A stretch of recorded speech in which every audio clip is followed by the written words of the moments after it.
Depends on what neighborhood you're coming in from, and that's actually the topic of our next segment. From coming to the Ottawa Neighbourhood Study, and joining us is Elizabeth Christensen. Great to have you here on the show. It's nice to be here. It's wonderful information that's coming out and very distinct to different parts of the city. What exactly is the neighborhood study in itself?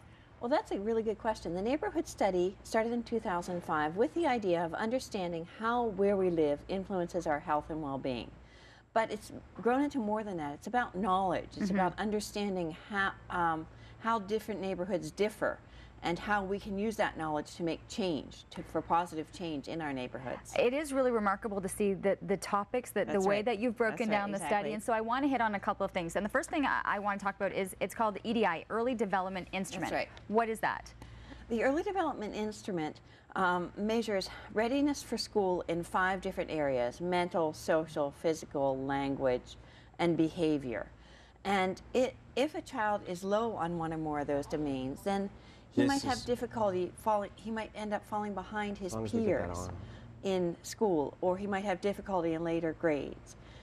And so you saw, and so we can look at this, so certain region of the city like Manotick or the Glebe, they're decent percentages there, 11 to 19%. Changes a little bit in Centertown and West Centertown.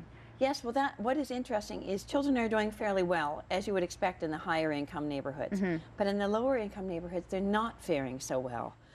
In some neighborhoods, they're 38 to 61% of the children are vulnerable on one or more domains. So this information allows people to understand where maybe more efforts need to be made, or where changes need to be made into the system. Exactly. More preschool programs, Best Start, Head Start, things like that.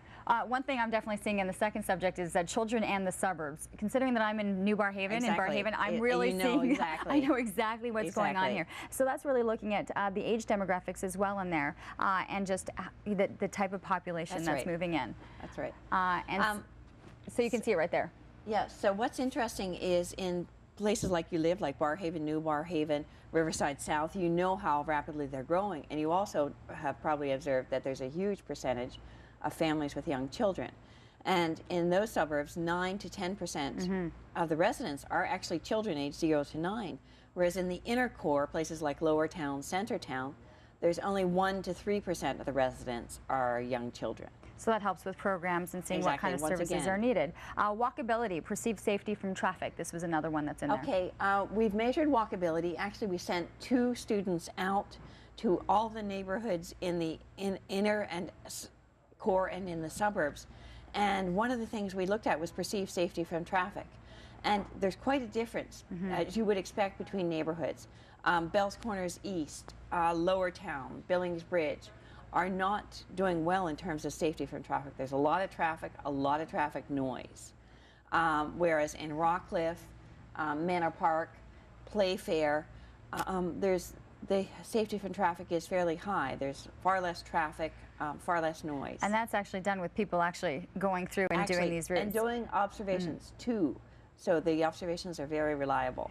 Seniors, 22 to 48% of the population over the age of 65. And that you break it down in certain areas. And so we're seeing Vanier South. Exactly, Vanier South, that's right. Bells Corners East. Exactly. Woodruff Lincoln Heights. And a high percentage of seniors inside rather than outside the Greenbelt. Yes. Yes, absolutely. And that's kind of the reverse of what we're seeing with young children. Absolutely, when you look at it. The other thing that we had was the first official language spoken, and of course French high concentrations in the East End, Orleans, Vanier, Cumberland. So things that you kind of really can break down. The best thing really quickly is there is an event later today, a way for people to find a lot more information about this with the website and the launch of a new app. That's right. So we're launching our new website, and it's much more interactive, so people can go and find the indicator, the information that they're interested in, and have a map appear showing all neighborhoods on the city and which neighborhoods are high on that indicator and which neighborhoods are low. And we also have, do I have time? No, yeah, you're good. We also have a new app that allows people to go to their neighborhood, identify points of interest, put in points of interest that they're interested in, and also, interestingly, to measure the noise and light levels at a point they're interested in. All of that's going to be available on the app. You can check out more information, www.neighborhoodstudy.ca. Thank you so much for the information. Really great. And for you to go in and see exactly in your area and the type of information services that you're looking for as well. And that event happening tonight down at City Hall.